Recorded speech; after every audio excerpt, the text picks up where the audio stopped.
My name is Eric Lacasse. I am the owner of SEO Expert Las Vegas, and today we're going to be talking about Google Ads and SEO. There's a lot of similarities, but there's a lot of differences, and we're going to explain to you what makes the difference between why you should be using Google Ads and why you should be using SEO. Google Ads. Google Ads is basically sales at this point, right? It's a hair, it's fast. You can get a campaign started with copy put onto the sponsored link on the top of the search page, and you can get clicks within the day, right? If it's written well and if it's done well with copy and engaging meta descriptions, you can get people to come to you right away. SEO is not like that. SEO is a long-term investment. It's a long-term building of a brand. It takes time, right? Depending on where your business is at, if we're starting or if you've been open for a while, you may want to think about, is the ads that I want to build going to help get people to my website? But SEO starts when they come to your homepage. That's on-page SEO. If you have $10,000 budget for your Google Ads and they come to your homepage and they click off, the ads aren't the problem. It's the on-page SEO. SEO takes all the things about your business, all the things that you've learned about what you do for your business, and builds a brand. You want to build a brand. You don't want to be like everybody else. You want to be different. SEO kind of puts you into this journey of what makes you stand out from your competition. Both Google Ads and SEO are completely derived from keyword research. If you do not do the keyword research effectively, then your ads won't convert, and if you don't do your keywords effectively, your on-page won't convert. You've got to learn, and this is very important when you're starting out a business, what is it that defines you as the business owner? What defines you as to engage with your audience, and then use that into your on-page and even your Google Ads, right? So keyword research is, in a nutshell, everything that Google indexes has a word associated with it, with a volume, the number of times it's being searched per month, a competitive number out of 100. So the lower the number, the lower the competitiveness. And then what is called the CPC, which is cost per click. There are certain industries, law, real estate, tourism, those words cost $20 to maybe $200 a click. When you know that, you know how much you have to budget for, right? So if you know that it's going to cost you $200 for hotels in Las Vegas, and you want to start building a campaign for that, you may want to think about looking at that hotels in Las Vegas and putting something before it. Best, affordable, nearest the strip, furthest from the strip, law, injury law, car and accident law. Those you start to put into another element of SEO, which is called long tail keywords. The longer it is, you won't have the competitiveness for it, but the volume will be going down as well, but you can rank for it faster. And ranking is the name of the game. If you do not want to rank for keywords, then don't have a business website, right? But if you want to start building a long list of keywords and start ranking for them, especially in the beginning, you want to use longer words. Any questions? Any questions? I didn't ask that the first time. Nope, no questions? Okay. So like I said before, SEO is a marathon. Here's an interesting statistic. I'm going to ask you guys, in the last 3 months, how many of you have actually clicked on a sponsored ad? Sponsored ads, last 3 months. Exactly, yeah. So here's the thing. Sponsored ads only convert, on average, 30% of the time, right? Now the thing is, PPC ads, ad management, they space out the audience to 100,000 to 1 million people, so that 30% actually starts to become profitable. SEO is the opposite. If you have an on-page SEO that's utilizing keywords, utilizing selling to your customer, you will convert 70-80% of the time. It works as a whole, right? It just works that way. It's 30% for the paid ads because people don't want to click on it. But if they click on your web page and they start converting, they start going through, they start answering, they start clicking to call you, start clicking to email you, click to text you. That is completely representative by 70 to 80% conversion just on the SEO side. So this is how I like to explain SEO. This is a journey of a plant, right? SEO, if we want to look at your business website as a seed, you want to put the seed into the ground and you want it to grow. The ground is Google, right? The roots is SEO. The top of the plant, that's your paid ads, that's your socials, that's all the things that actually show the brand that you are creating. Problem is, and I see this, there are businesses that are sitting here bearing fruit, right? They're making money, but they don't have any keyword research. They don't have any content schedules. They're not getting backlinks. Backlinks is a huge one. Backlinks is a ranking factor. And a backlink is when you take your website and you are using content to reach to some other website and they are returning back with your website. It's called a backlink. That is one of the most important ranking factors right now, and many people miss out on it because they don't think about it. They're like, well, my website exists. My plant is in the ground. Therefore, I should be making money. No, you have to promote your website. You have to use what you do with your website in establishing what is called your EEAT, experience, expertise, authoritativeness, and trustworthiness. Those are what you can put into your website. You can put that into your blogging. You can put that into your socials. I've been doing this for 15 years. I am the best in Las Vegas for what I do. That right there is a post. That right there is going to say, okay, this person on Facebook is utilizing the fact that they are an experienced expert, and I want to find out more about them, right? So the thing about this illustration is when you have a new website, right down here, and you bring it online, you have your URL transferred over, and it's live.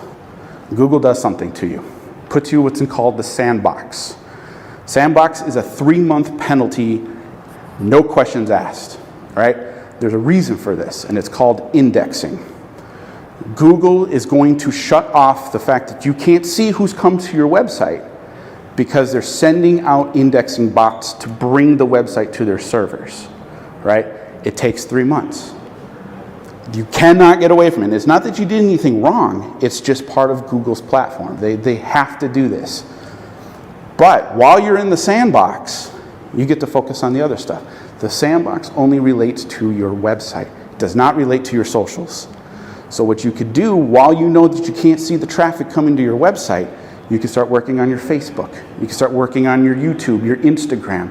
So by the time you come out of that sandbox, your plant may be up here because you've worked on the other attributes of your business waiting for Google to index you.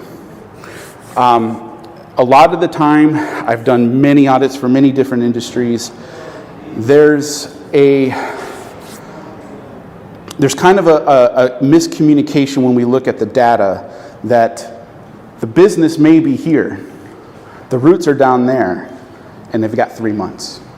They started with 50 visits a month. They're down to 30. They're down to 10, and they don't know why. They don't know why is because the roots of your SEO are down here, and they're about to go back. And it's just because a lot of the time, we're not looking at the behind the scenes of how a website actually works. It's great that you have good pictures. It's great that you have engaging copy. But if there's no one else to see that you exist, and you're not promoting it out through the socials, you're not promoting it through your blogging, you're not promoting it through your content, you're not going to have much time, right? Any questions at all? Any questions at all? Okay. Moving forward. Of course, is there any questions?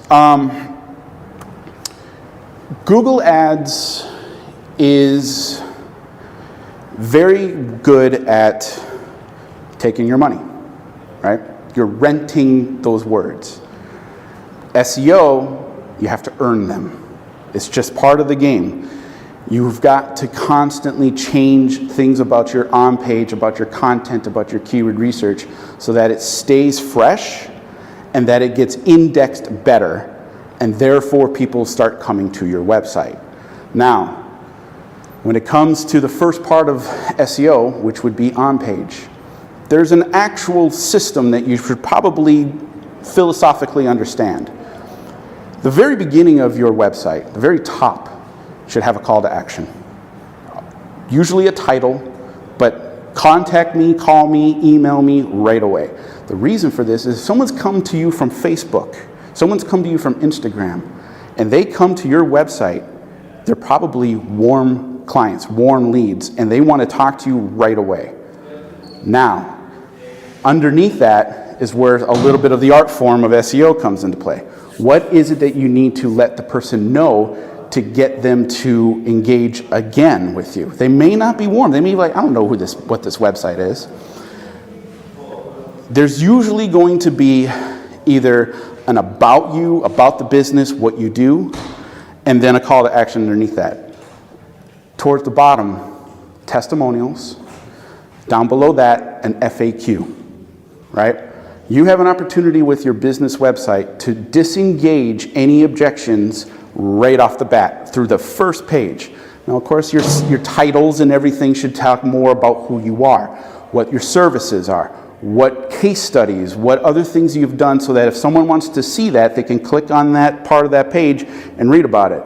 But the home page is literally should be, contact me if you really want to talk to me.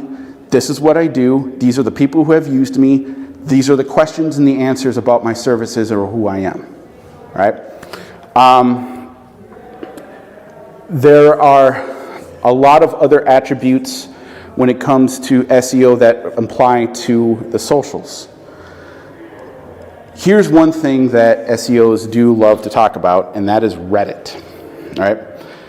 Reddit is an untapped resource for creating your EAT, your experience, your authoritativeness.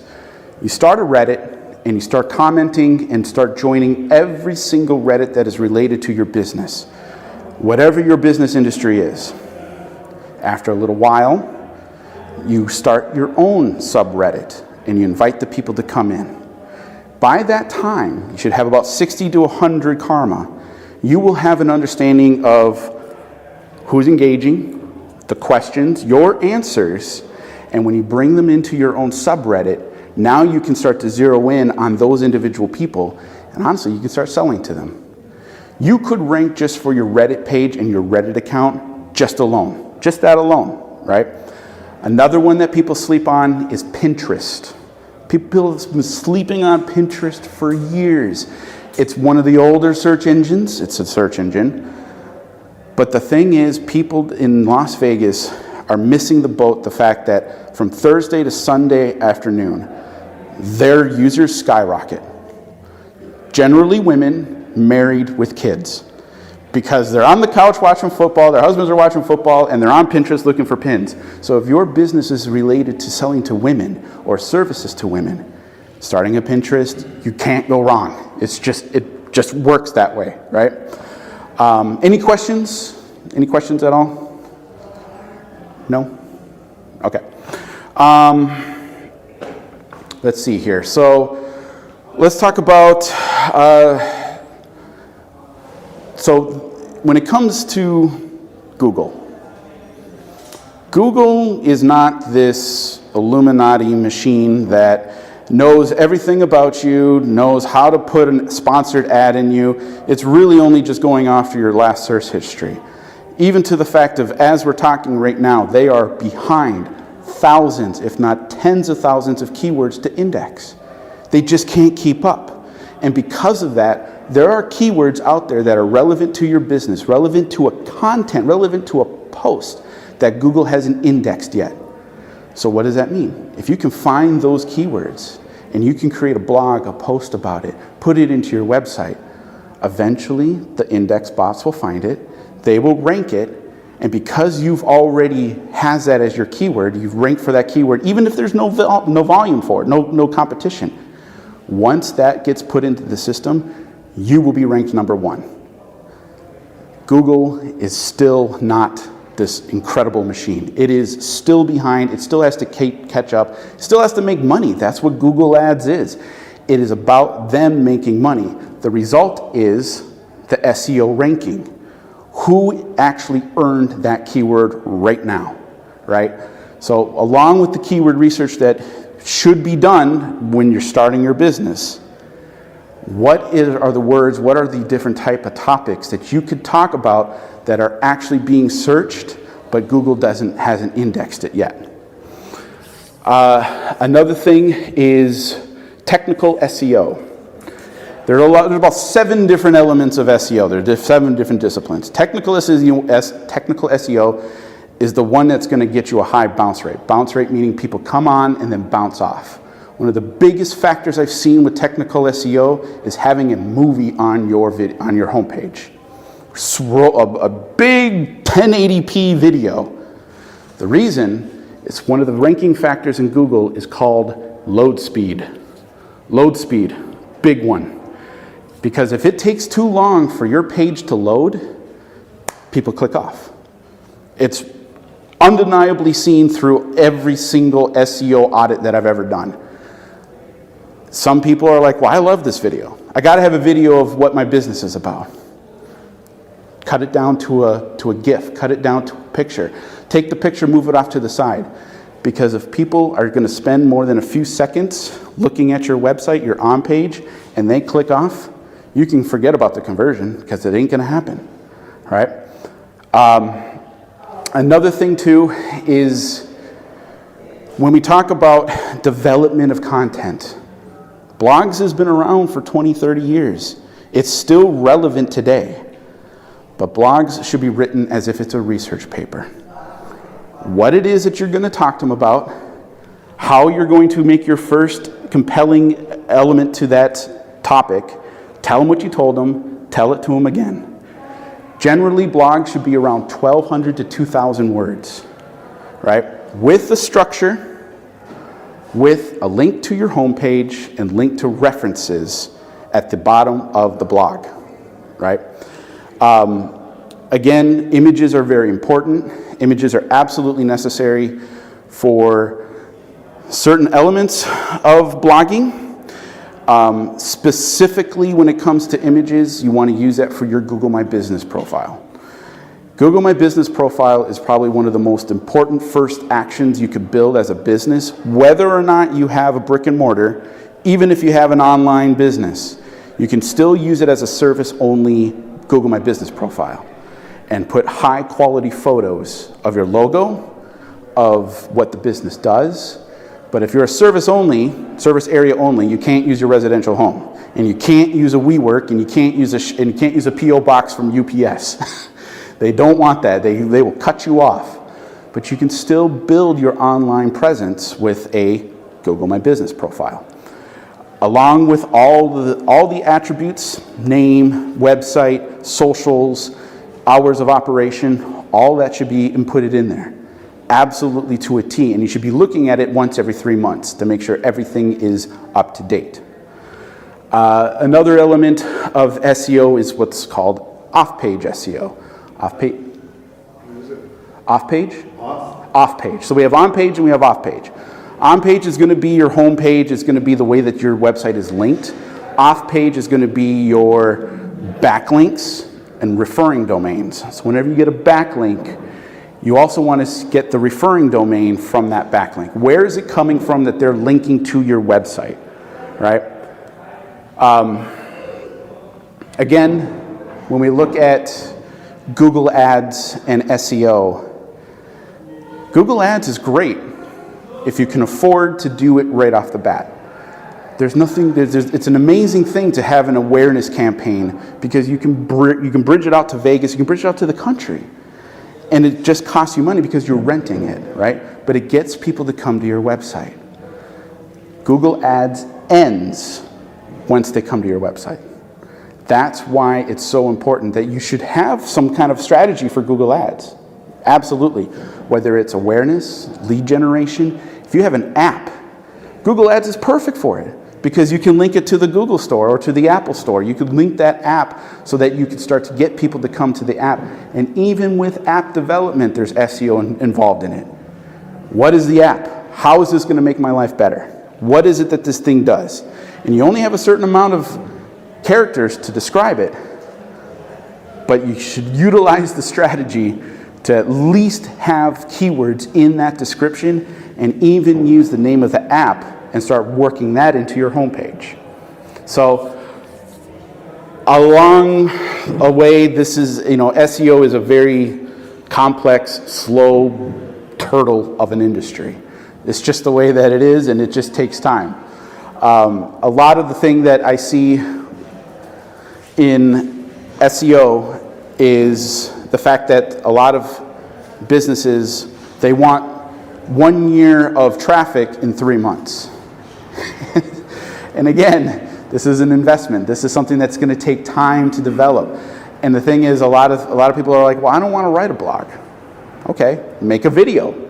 That's essentially, you can make a blog video or write a blog. Video is very important, all right? Video is so important right now.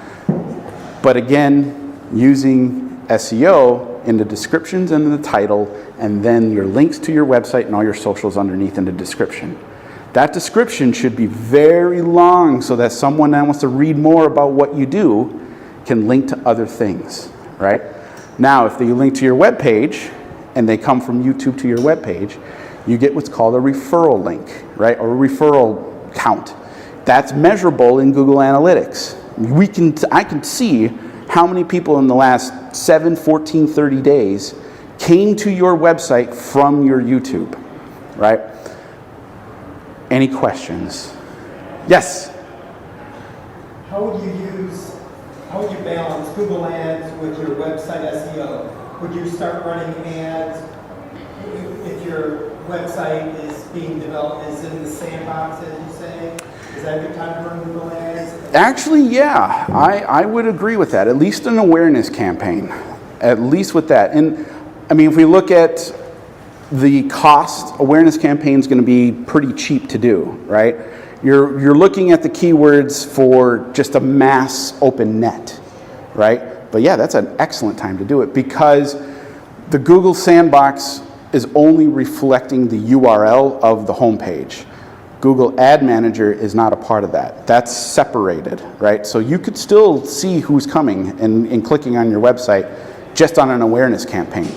But once you come out of the sandbox, now it's time to actually do the actual website technical SEO, making sure everything is passing the tests so that when you come out of it, not only are you indexed, but people are actually searching for you, right?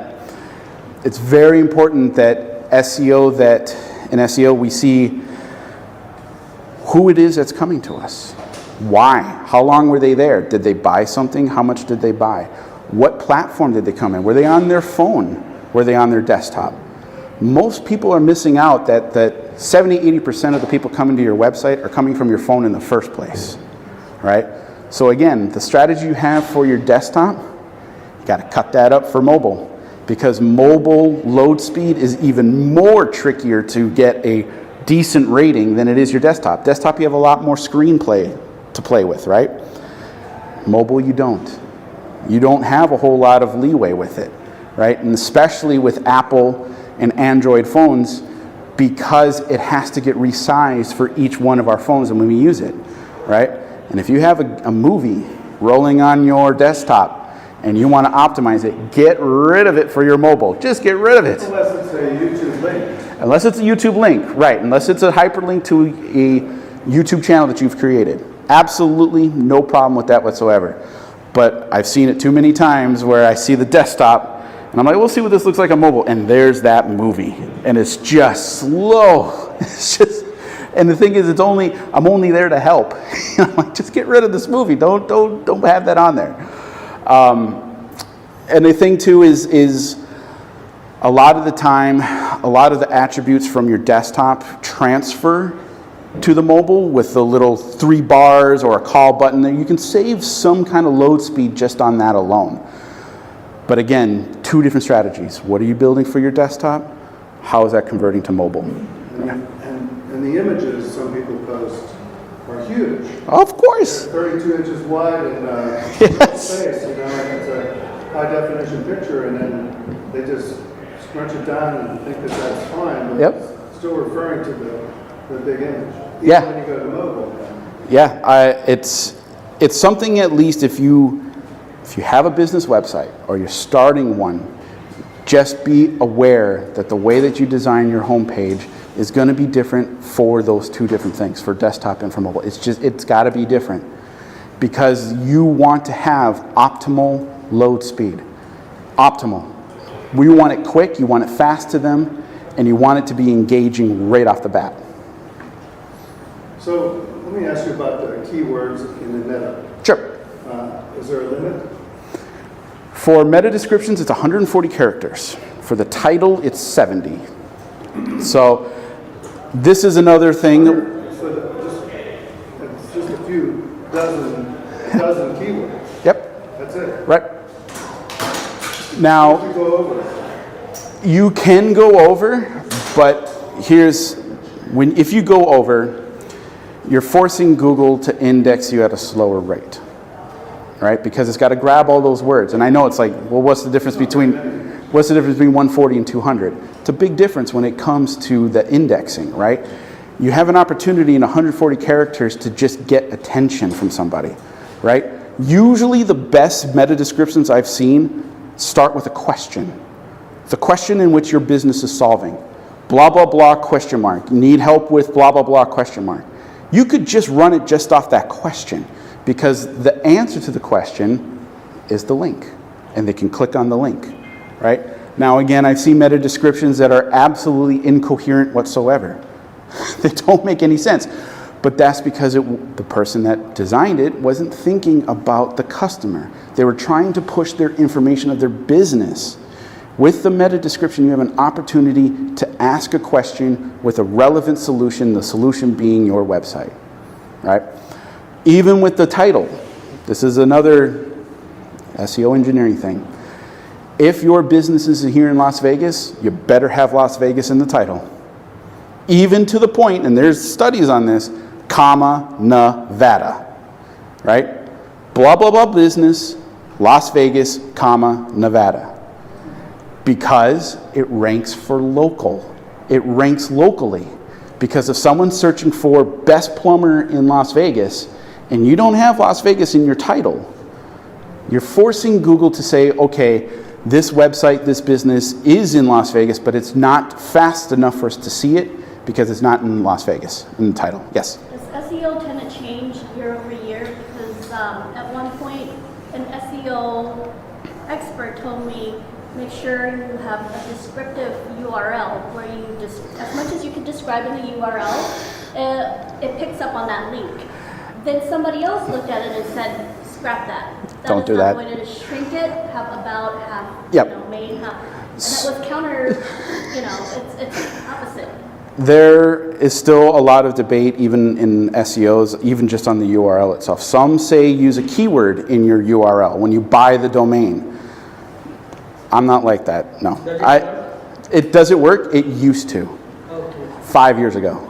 Doesn't work now. Because you want to be able, because of the socials that we have, if you have Las Vegas Plumbers, Las Vegas, Nevada as your URL, well, you're just a plumber. What's the name of your business? .com. You know what I mean? If you can't get a URL without having Las Vegas or LV, that's fine. You can put that in there, but don't make that a strategy for getting customers. You know what I mean? You want to make it short because you're going to be putting that on socials. You're going to be putting that into other places. And if it's this long of a URL as opposed to this, it just looks better. What you're describing sounds to me that, like, there's two different approaches to engage. Mm-hmm. One approach is you are actively putting these links into social media, but if you were not to do that, and you went with, search links instead, then the descriptive URL would be more effective. Is that right? 5 years ago, yes. Okay. Not now. It's because you want to keep it short, right? The URL is got a lot of weight on top of it, right? It's what defines your website. If it's a long URL and you can't shorten it, or you can't post that URL into your YouTube, into your Reddit, into your Instagram. I mean, just think if the URL is going across the URL description and .com is underneath it. What about for searchability? Where I see URLs coming into play like that are on blog titles. Yep. Right? But if it's just your domain name, yeah, he's right. You don't have to put those keywords in that domain name. But blog titles, absolutely. Yep. That SEO expert who told me, I mean, his skills might be outdated, but he was saying it's not the DNS itself, not the domain name, but the pages. So the sublinks, those are ones that he was suggesting to make more descriptive and long. Right, so now you're talking about website structure. That's completely different, right? So if we're talking about just what's searchable on the search results page, the name of the home page, that's important to be as short as possible. If you have an about us, or you have a blog, or you have other content that's coming from that website, then yeah, you're going to want to describe it, right? Underscores, yeah, in the URL, because that's part of the structure, right? So it's something that comes after the URL, right? You're absolutely right on that. It's just the philosophy of, like, if you are using a plumber and you're saying Las Vegas plumbers fixyourdrain.com, doesn't work. It used to work 5 years ago because Google would index it fixdrain.com. But now if it's just Las Vegas plumbers, now that URL has a lot more strength because it's competing against other plumbers. You know what I mean? Are you going to start, is the structure part of your... Not this one.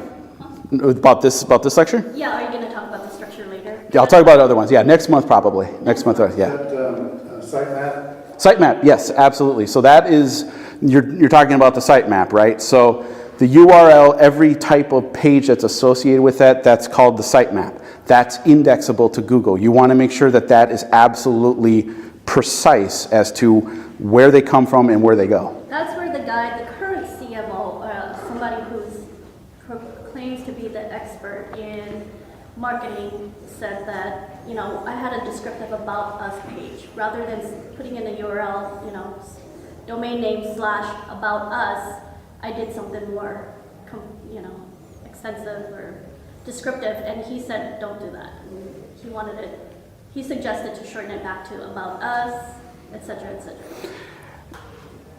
It's different philosophies for everybody. It's just, and the thing is, a lot of SEOs, it depends on when they came into it, because it's always changing, right? And the thing is, the problem that you have with that is the algorithm updates. There's been about 4 of them.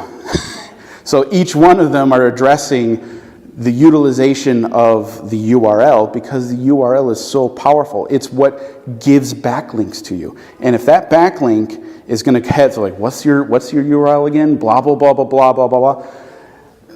No, it works, but it doesn't work anymore. And the other thing that you don't want to do is have a .vegas domain. Don't do that. Don't do that. Whatever you think, oh, you can just have a .vegas vote because I'm in Vegas. Don't do that. Go ahead. Yeah, how short URL helps? What was that? How short URL helps? Like five letter URL, 6-letter URLs. Does it help, or we can go with some 2-word URL? Like an acronym? Yeah. So here's the thing that I would say. You want to be able to get, first of all, the URL that's available. So you're going to have to make sacrifices on that alone. If you have to use underscores, that's fine. But I would stick to the basic, most utilized URL .com that you can get. You can still get those URLs and make them referring, right? Again, this is an old SEO trick. Was like, buy 20 domains and just link them all to your website. Don't do that. Don't do that. Please don't do that. Exactly. Google have an algorithm that detects that and actually... Yes, and you will get penalized. It's called link farming, and it is not, don't do that. You can have 1 to 2 that maybe suffice for different type of elements of your business, but don't buy 20 of them. No, I'm saying like like the 5-letter URL, 6-letter URL, in comparison to 10-letter URLs? I mean the If it's- larger word, two right. words combined. It depends on your business, right? And again, it's also what's available. Does GoDaddy have it? Does Google Domains have it? What domain, if you can keep it short, I would stay away from acronyms, all right? So if it's ABC Bar Supply, don't buy ABC Bar, but ABC, barsupply.com. You know what I mean? The URL is going to help in a very small way to understand the nature of the domain of your web page, right? Longer, fine, but don't buy 20 URLs that suffice for every keyword. That's an old technique from 7 years ago. It doesn't work anymore. But keeping it short and keeping it concise, .com. Maybe .org. Maybe. It sounds like whatever strategy you discovered today that works today, it's going to very quickly change because the algorithm, once these companies figure out what the algorithm that you're using is, they change it. Well, when they figure out you understand their algorithm, they change it so that... Right. And it's not malicious, they're just improving. right. It's engineering it to the most efficient manner, right? You can't have a long URL and say that it's engineered specifically. Right. Well, their goal is to profit off of, their ad revenue. Like they sell to put people at the top, and if you game their system, they can't sell that. So they're always trying to adjust that SEO or algorithm. They have better. The algorithm isn't as smart as you think it is. It's just, and the thing is, this is just, the URL, the name of the URL is irrelevant. It's the homepage that makes sense. It's does it actually link to your homepage, and does your homepage actually do the job that you want it to do? The URL, I mean, it's crumbs. It used to be a big deal. It used to be get 20 of them and put them on there. That way you rank for URLs. But ranking for URL, it doesn't really make sense anymore. Your on-page SEO is what makes sense. That needs to be taken to a fine-tooth comb so that you can convert people in the top, the middle, and the bottom of your homepage, right? Social links, testimonials, videos of people that have used your product. That's way more important than a URL, whether the wording is 10 words or 10 letters or an underscore. No, focus on the homepage. Everything on that. Go ahead. Sorry, I don't mean, are we interrupting your flow of... Oh, I'm already done. We're talking right now. Oh, great. So I have a question about, Sure. There are companies out there that are offering really cheap SEO. They build your website, they do the SEO, and they talk about, the content, even filling out the contents for you with everything that you just mentioned. Yep. Very affordable. It's all AI. It's all AI. Really? Yep. All AI. Like we generate content from the AI. Yep. Well, And how do you feel about that? here's my thinking on AI. AI is a great tool when it comes to creating content ideas for your business, your audience, and everything. But AI is written to impress you. You are writing to impress your audience. Very different. So it's a prompt engineering, how you provide the prompt to AI to get something out. It's impressing you. Again, if it's going to give you these ideas and you copy paste them into your web page, do you think it's going to rank? When anyone in the country, anyone in the world could write literally almost the same prompt, post the same thing. Now you're not differentiating yourself. You're not growing with your business. You're not growing with your audience. You're not developing your EAT, your expertise. You just had a computer do it for you. Again, write for your audience. You ever ask ChatGPT to critique a site? Critique a site? No. For search engine? No, because if I'm going to do a competitive analysis, right? I don't need AI to tell me. You don't, but I do. It depends on what you want it to do. I need to look at the technicals. I need to see how many visits that person got in 30 days. ChatGPT doesn't, you can't do that yet, no. It will eventually. Look at the analytics. I want to look at the analytics. I want to see who's. Give it to Chat. You could try. I've seen some GPTs that are close when it comes to visitors, time on, but that's what Google Analytics is for. There's a laundry list of SEO specific programs that will do that type of analysis for you. So what if we make a prompt like, make a content for my audience to ChatGPT? Specifically about what? Are you selling to them? Are you trying to get leads? Are you trying to get awareness? You're already writing a page. Now we're going to go to 3 pages of prompts. You see, that's the problem, right? When you have when you have your own website, you get to defeat AI by knowing it for yourself. You know what I mean? Did you have a question? I was wondering if there were any tools that give any kind of appraisal of your site and let you know, oh, hey, the load time is too long, or whatever. I don't know what else things that could appraise. So for load time, there's a free website called GT Metrics. It's the one that I use for all my audits in the first part, right?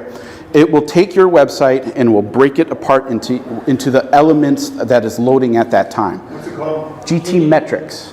GT Metrics. You can do your own. You can do a website for free. You can get a free account for a couple more. I use it all the time because it comes with a nice graph, and it will tell me a letter rating as to the speed and load time of that website. Anything below a C, you got to start taking things apart. But GT Metrics is the best one that I found. There are core web vitals through Google that you can do. It's okay, it gives you a percentage based upon the 3 core web vital updates, or the core web vital elements: load time, first layout shift, all these things. It'll give you a grade.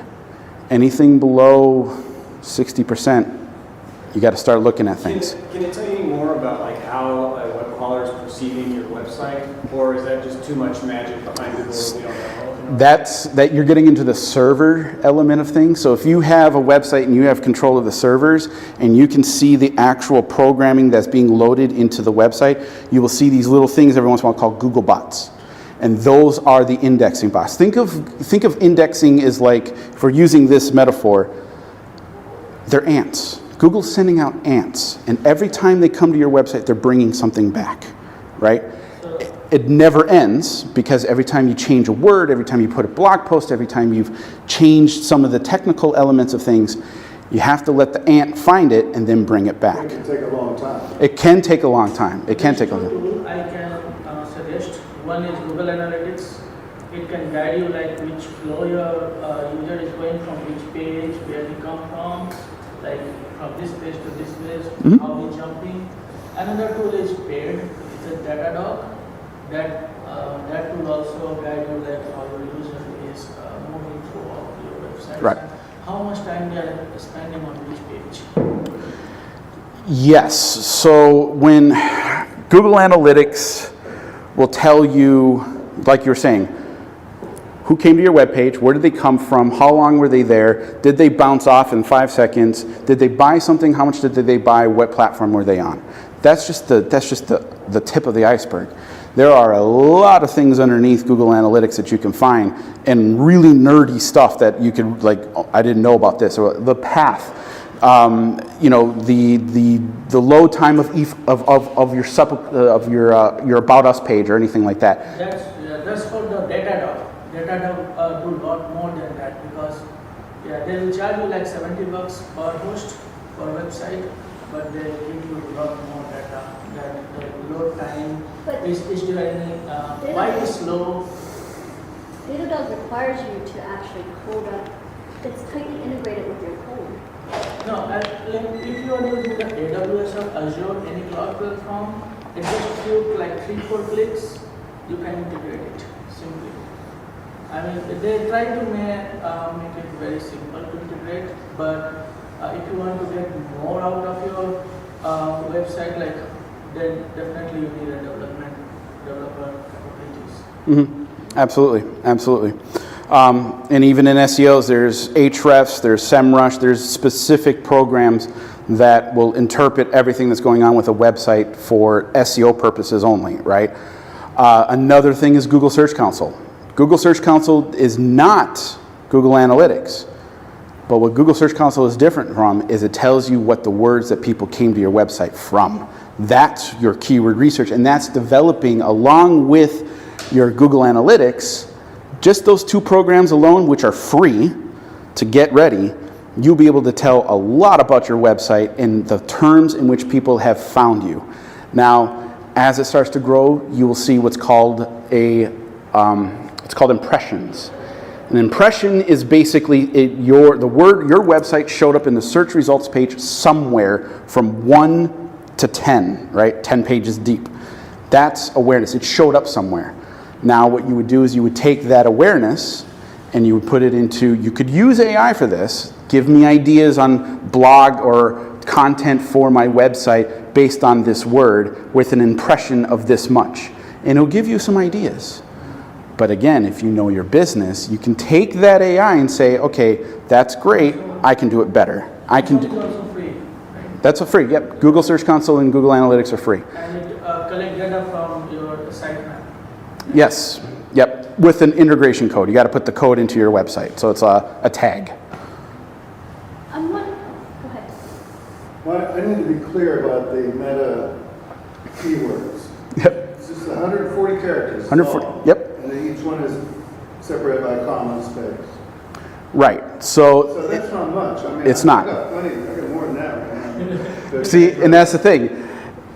The more you have, and again, if you have to describe your business in more, but keep in mind, after 140, it's not optimized. That's the only difference. If you have to have 240 characters to describe the business or what you do and to engage them, keep in mind that's just not optimized. And then you said use those keywords outside of it. Yes, use it. Give me an example. So if we are talking, we'll just go back to plumbers, right? You have a plumbing website. You do keyword research and you know that people are searching. There's a trend search for how to unclog a toilet. Somewhere on your page should either be how to do it or a link to a video that you've done it with. Okay, but that's not connected to your meta keywords. No. So meta is, Independent. yeah, that would be independent. That would be ranking. See, ranking for keywords. you were trying to- Right. Ranking for keywords is all inclusive to the URL, right? You may rank for, best plumber in Las Vegas in your About Us page, but the thing is that when you start to look at the research and what people are actually searching for, knowing those words and those terms, getting them somewhere in your web page, right? Maybe even it might be in the meta description. It might be, right? But it also might be in the description of your Google My Business profile as well, because that's a ranking factor. That's the near me rank right now. So if you have that plumbers near me and you have how to unclog your toilet, and the thing is that's why it's so complex. I just want to pay you to do it. That's kind of my question is, all those services out there that are promising to build you SEO Yep. websites. What's your take on that? Other than it being AI and that it's, So is it effective or not? no, Okay. it's not. Because I'm old school in the way I think that as a business owner, business website creator, business owner of a website, you should do more time in researching who you are and who you want to engage with than trusting in an AI. Because an AI is just going to keep you happy, right? But doing the keyword research, doing the actual research on the type of audiences that need your service, you won't need AI, right? And again, if you start building that out with the socials, you won't need Google Ads. You just won't need them because you will start to develop the plant and the roots below it so that you're like, okay, this is what I'm focusing on. I'm going to write this content that's specific to this demographic.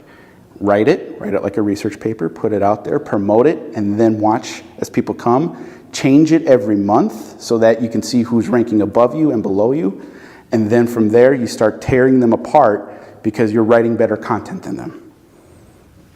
It's all a process. And one more thing. And I'll Sure. Ask as many questions as you want. I've seen in URLs a name, dot, and then another word, .com.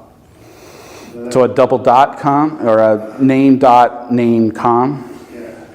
So that basically is that's an extra That's an extra, it's a linked page on somebody's server Yes. under their URL. Yes. But is it a bad thing for?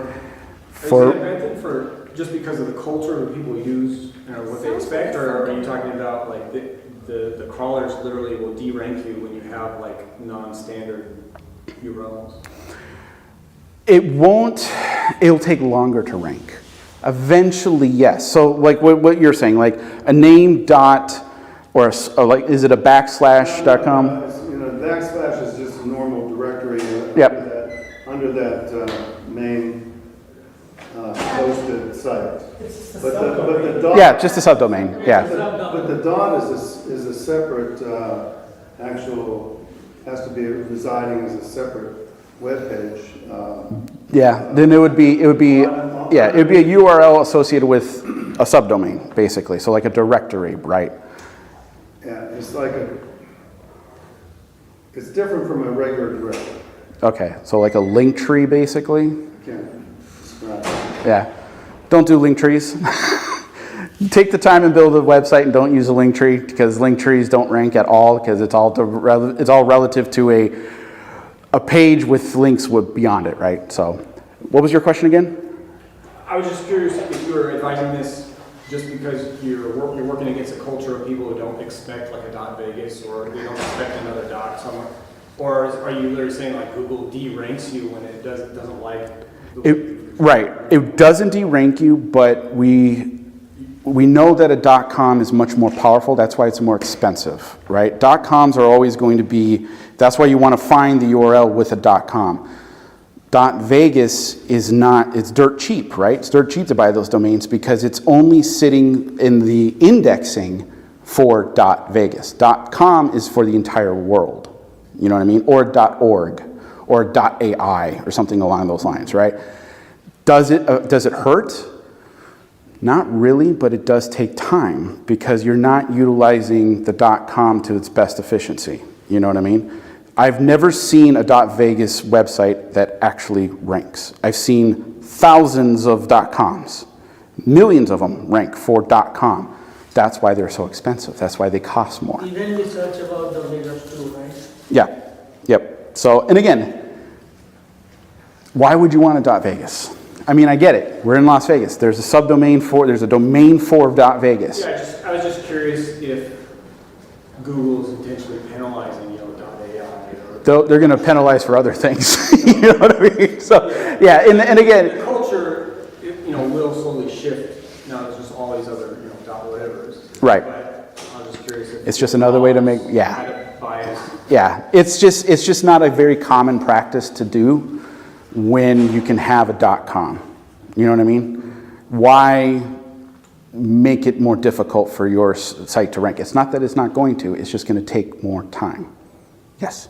I do want to add something here. So if you don't use .com or .net or .org, when you're emailing people, it's more likely to end up with spam because Very good point. a lot of spammers, what they do is they, to try to do bulk mailings, they buy a lot of emails and they don't buy the .com, .net or .org, they might buy other things.